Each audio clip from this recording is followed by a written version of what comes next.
After the end of World War II, the world was split into two, East and West. This marked the beginning of the era called the Cold War.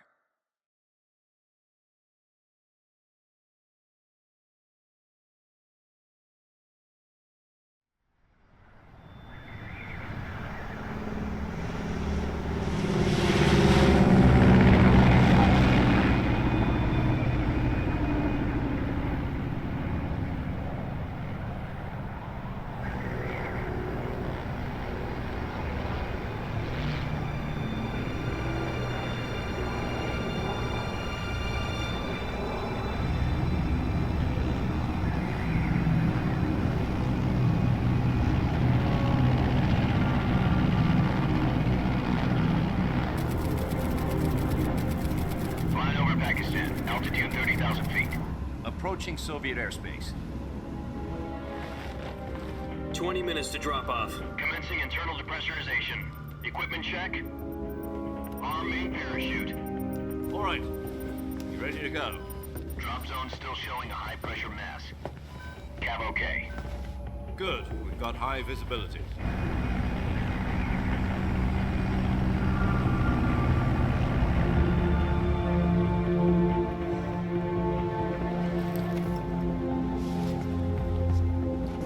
Put out that cigar.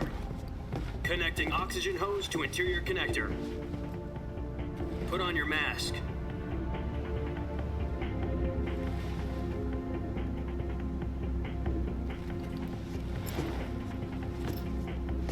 Does this panty waste know what he's doing?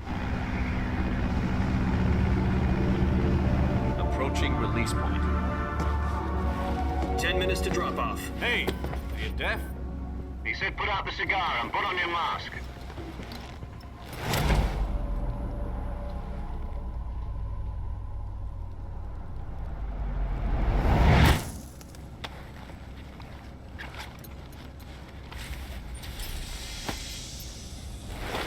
Depressurization complete.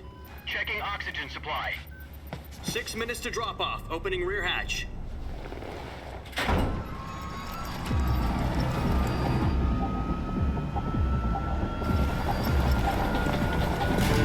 Sunrise.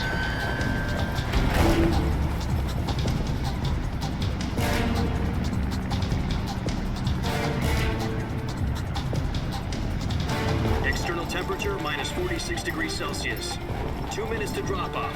Stand up. You'll be falling at 130 miles per hour. Try not to get frostbite from the wind chill. 1 minute to drop off. Move to the rear. Activate the air bottle. This is one for the history books. The world's first halo jump. 10 seconds to drop off. Stand by. Status okay. All green. Prepare for drop-off. Countdown. 5, 4, 3, 2, 1. Spread your wings And fly. God be with you.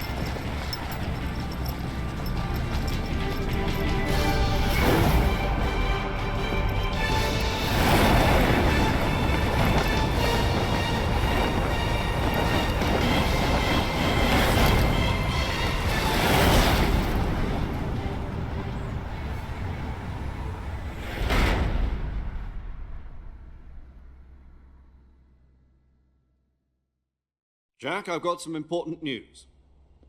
The head of the CIA has finally given us the green light for the Virtuous mission. Virtual mission? No, the Virtuous mission. The future of our Fox unit depends on it. If it succeeds, we'll be officially organized into a unit. Virtuous mission? Sounds like some kind of initiation ritual. You know, don't get cocky. This isn't a training op. Right. So what exactly is this wonderful mission? Well, about 2 years ago, a certain Soviet scientist requested asylum in the West through one of our moles. His name is Nikolai Stepanovich Sokolov. He's head of the OKB 754 Design Bureau, one of the Soviets' top-secret weapon research facilities, and the East's foremost expert on weapons development. Sokolov? Isn't he that famous rocket scientist? The very same. On April the 12th, 1961, the Soviets achieved the first manned spaceflight in history. The Earth was blue, but there was no God. Well spoken. The rocket that carried Yuri Gagarin to orbit was the A-1, known as the Vostok rocket. Sokolov is said to be the man most responsible for the multi-engine cluster used in that rocket. After Gagarin's flight, Sokolov left rocket development to become the head of the newly established Design Bureau. From a lowly technician to head of a design bureau, that's quite a success story, so why do you want to defect? It seems he'd become afraid of his own creations. Afraid? Call it a crisis of conscience. And for that, he left his country and his family behind and went over the fence? Not exactly. One of his conditions was that his family was also to be taken safely to the west. We used a mole to get the family out first and succeeded in sneaking Sokolov over the Berlin Wall shortly afterwards. I was the one who conducted the operation. The security on the eastern side was still full of holes back then. Then what? We got Sokolov over in one piece, but the whole ordeal had left him exhausted, and we checked him into a hospital in West Berlin. It took him 2 weeks and more than 600 miles to get from the research facility in the Soviet Union to Berlin. He was in no condition to say anything coherent. And it was only a week later that we had something much bigger on our hands. The Cuban Missile Crisis. October the 16th, 1962, President Kennedy received word that the Soviets were in the process of deploying intermediate-range ballistic missiles in Cuba. The President demanded that the Soviets dismantle and remove the missiles. At the same time, he announced a naval blockade to prevent further missile shipments from reaching Cuba. But the Soviets didn't back down, instead placing their armed forces on secondary alert. Soviet transport ships carrying missiles continued on course towards Cuba. US and Soviet forces went on alert for an all-out nuclear war. Frantic negotiations were conducted through the UN's Emergency Security Council and unofficial channels to end the hair-trigger standoff. Finally, on October the 28th, the Soviet Union agreed to remove its missiles from Cuba, and so the world avoided a nuclear holocaust. But in order to get the Soviets to pull their missiles out, we had to make a deal. You mean the one where the US agreed to remove its IRBMs from Turkey? No. The Jupiter IRBMs deployed in Turkey were obsolete, and we were going to get rid of them anyway. They had no strategic value whatsoever to either the US or the Russians. The Turkey deal was a ruse, a cover story that was fed to the other intelligence agencies around the world. So what did the Russians really want? Sokolov. They wanted us to return Sokolov. You mean the Soviets pulled out of Cuba just to get their hands on Sokolov? That's right. What the hell was he working on? At the time, we had no idea. We were running out of time. It was either give up Sokolov or risk full-scale nuclear war. In the end, we had no choice. President Kennedy gave in to Khrushchev's demand. The next day, I got Sokolov out of the hospital, handing him over to agents on the eastern side. Sokolov kept on screaming, "Save me," until he disappeared from my sight. Then a month ago, we received some new information from one of our moles. About Sokolov? Yes. He was taken back to the research facility and forced to continue working on the weapon in question under KGB supervision. What's more, it's on the verge of completion. So what kind of weapon is it? Something to do with space rockets? No, missiles. Same technology. I guess you're right. We don't know the details, but it appears to be a new kind of nuclear device. For half a year now, the Soviets have been conducting frequent nuclear tests at Semipalatinsk.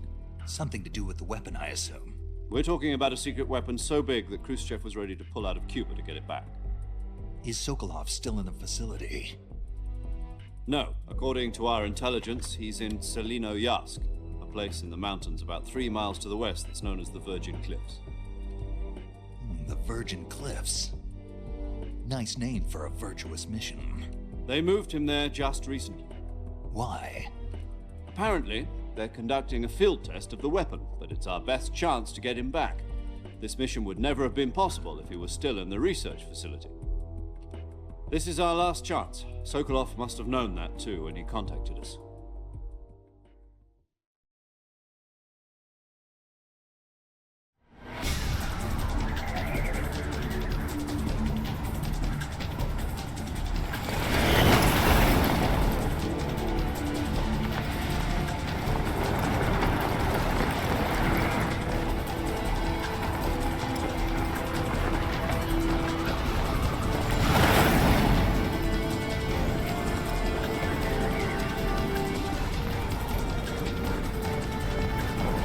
Listen up, Jack. Your mission is to infiltrate Selino-Yarsk in the Soviet mountains, ensure the safety of Sokolov, and bring him back to the west.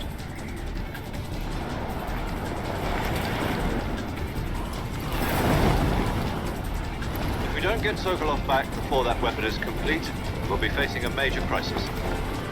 The clock is ticking.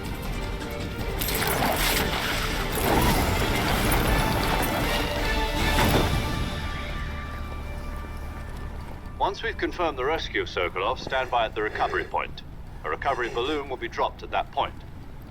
Helium will be pumped into the balloon to inflate it. The process takes about 20 minutes.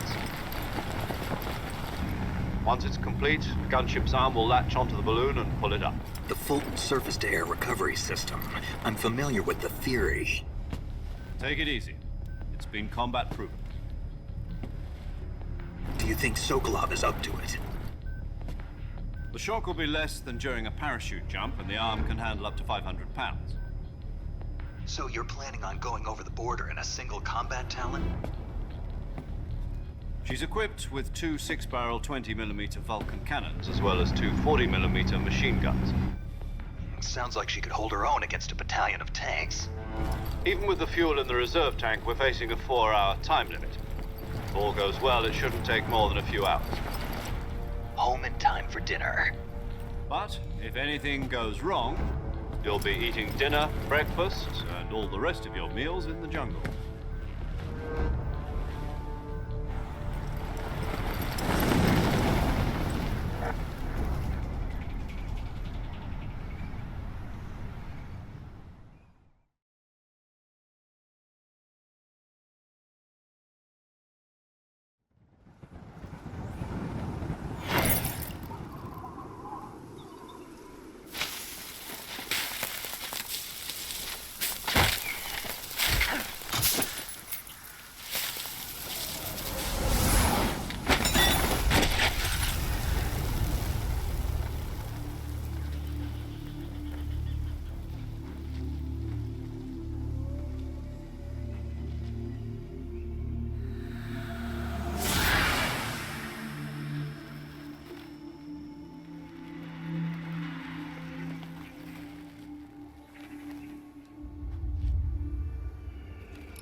Do you copy?